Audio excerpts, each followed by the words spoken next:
Hello, I'm Daniela. In today's video, I'm going to show you how to roll fabric, kind of making fabric beads, to use in your slow stitching pieces.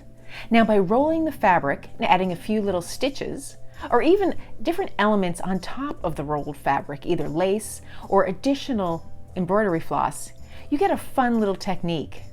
These are a little different than rolled beads that you might use in a necklace or functional art because they're very soft and flexible. I'll show two ways to make them, using either little fabric glue or skipping the glue altogether and just making a few little stitches to hold them in place. They're very flexible, and that's what I really like about them. You can roll them up tight or loose. You can get loops or just long cylinders, different elements to add to your slow stitching. I'll show you a piece with it all completed, and then I'll show you my process for making another little piece that I can add to some slow stitching. It's a technique that I hope you use in your work. So this is how I use the rolled fabric. They're very similar to fabric beads that people make, but it's kind of a quicker version. It's not as durable. But then again, this isn't a functional piece of clothing or something that's going to get used. These beads aren't stiff, although you could make them stiffer by using more glue if you were to use glue at all. And I'll show you two versions. A version for making these rolled fabric beads with glue and one without glue. And again, the whole point is to make something very textural to see in your work. And by changing the fabric, you can get a different effect. I happen to like this one. It reminded me of like an artist's palette with the different colors of paint in the wells. So the first method to making our rolled bead, I'm going to use without any type of glue. All I need is my fabric strips, some embroidery floss, and I'm going to use a piece of lace, and this lace layer is completely optional. I just take a strip of fabric. It can be any width you want. The width will be the length of that rolled piece of fabric. And then I just choose it maybe 2 to 3 inches. The more fabric you have, the thicker it'll be, but I like that look. So the next thing I do is I just start to roll it up, and you roll it up as tight as you like. I like to have a little bit of a space in the center of the bead. So I just roll it up, and again, there's no adhesive or anything. And then I'll just take my embroidery floss. I've knotted it at the end, and I go in to the center of that bead, and I just poke that needle through, and I come out right on the edge of where I've folded it. Now from here, I just take this thread and I gently roll it around my piece here. And so then I'll just get a bead. When I'm done, when I feel like I have enough texture added with this thread, I'll just go back in, poking through the center of that bead, and I want to come out in the middle. I'm not worrying about knotting it because I have a lot of length on this bead. If there is some concern that you didn't have enough to go through, I'll just come back up through the bead again.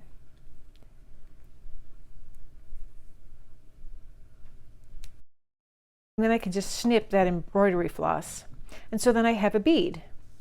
And it's nice and soft, squishy, and it'll go very nicely in my slow stitching projects. Now to make another bead, again, the same method, but using the lace, I just choose the fabric and make it the width that I want. And then I can make it the length that I want. It's a little bit long, but it doesn't really matter. I'll just trim this down so it's kind of a square or a rectangle, even at the base and the top. And then I'll just roll my bead just like I did before.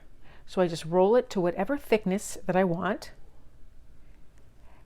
And when it's all rolled, I'll just take another strip of this lace. And I try and make sure that lace is about as long as the first piece, this fabric here. I'll put that lace down right on my bead and roll that around. So now I have 2 layers. I have the fabric and the lace. I'll take another piece of embroidery floss, again with it knotted at the end, and I'll come up from the center of the bead through both the fabric and the lace. I'll roll it around, spinning it around, holding my lace in place, holding that bead together. I'll do this as much as I want so I get the effect that I want. And then I'll come back in through the bottom of my bead, right through the center, pulling that bead up, and then I'll come back my thread one more time up from that bead through both layers. And then I can clip it. You could also knot it around, spin it around and knot it, but this is effective for my piece. So now I have two versions of that bead. I'll show you how I make that bead using glue as well. So now to make the beads, just like I made them with the stitching, but to make them with glue, and this will just adhere them together and hold them in place a little more securely, I just like to use a little fabric tack, and I use only the smallest amount of this glue. It's just a fabric glue that's very thick. It reminds me of rubber cement. So I'll go through the same procedure where I snip my fabric to the length and the width that I want.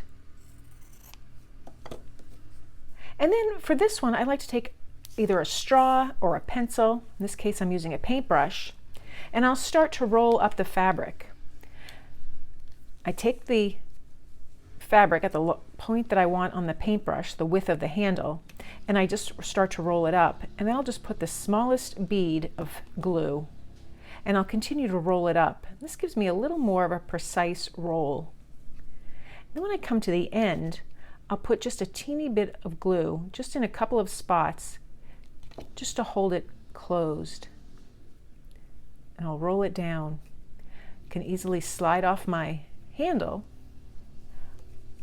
And now I want to just take a little lace, trim the lace to the approximate size. I'll find where the seam is, and that's where I'm going to start my lace, just a little bit over that seam. Again, I'll take a little more glue, and I'm just going to dab a few spots. Take my lace, and now I'm going to roll it around. It's kind of a little easier to roll it around a straw or a pencil, or in this case, the handle here, because it gives me a little tension, a little something that I can roll against.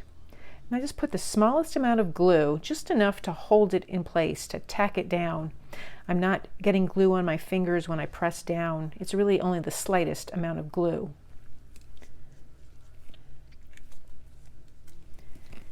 So now from here, I can leave the bead as is because it will stay rolled up, removing it from that paintbrush.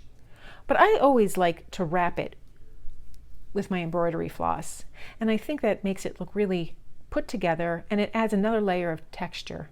So again, I'll come in here, and because we only added a little bit of glue, I usually miss the points where I put the glue on the bead, but if I didn't, it's only a very small amount of glue. It usually isn't a problem. I'll wind my thread around the bead just as much as I want, and then I'll go through the bead with a stitch. I'll come through the bead again from the inside out, and then I'll clip it. And I can do the same procedure, making a little fabric bead using the glue without the lace if I want. So now I'll just show you how I attach these beads to my project. So now I have my beads. What I do is I just choose some fabric that either coordinates or looks appropriate with it. It can even be the same fabric. And I'll just arrange the beads however I want them on my piece. I like to use them in rows, but occasionally just a few little beads would look totally appropriate.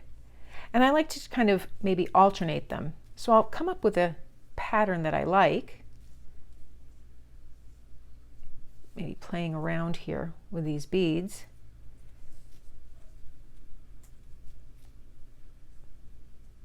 And so that works for me. So now I'll just start tacking them down. I'll move them to the side, and because I'm just spacing them based on the order, I'll start with the one in the center. I have my thread that's already knotted, and I can go around either going through my bead, or I'm just going to use a couching stitch.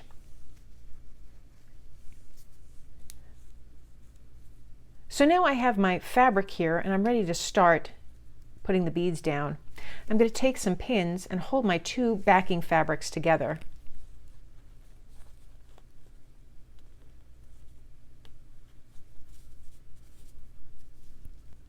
So with pins, I just pinned my backing fabrics together, and now I just want to eyeball where I want the center bead to go. I have it here, and because it's fabric, I could just squish it down to hold it in place. And I can decide if I want to stitch through the bead or if I want to go around them in a couching stitch. I'm going to come up from one side of the bead and go all the way around.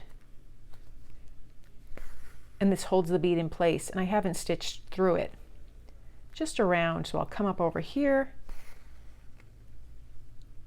and then come down here.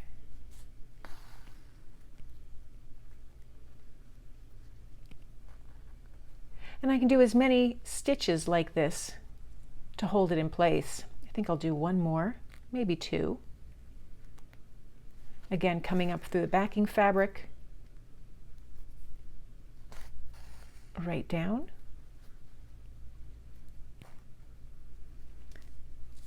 And then that next bead will be here.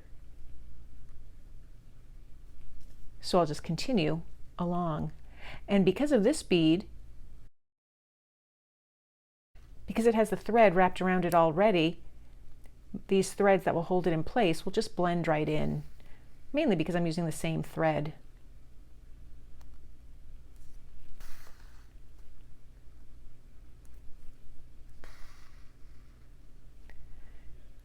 I would like to sew just as many stitches as necessary to tack it in place securely. So I'll finish stitching these beads to this piece, and I'll show you how it looks.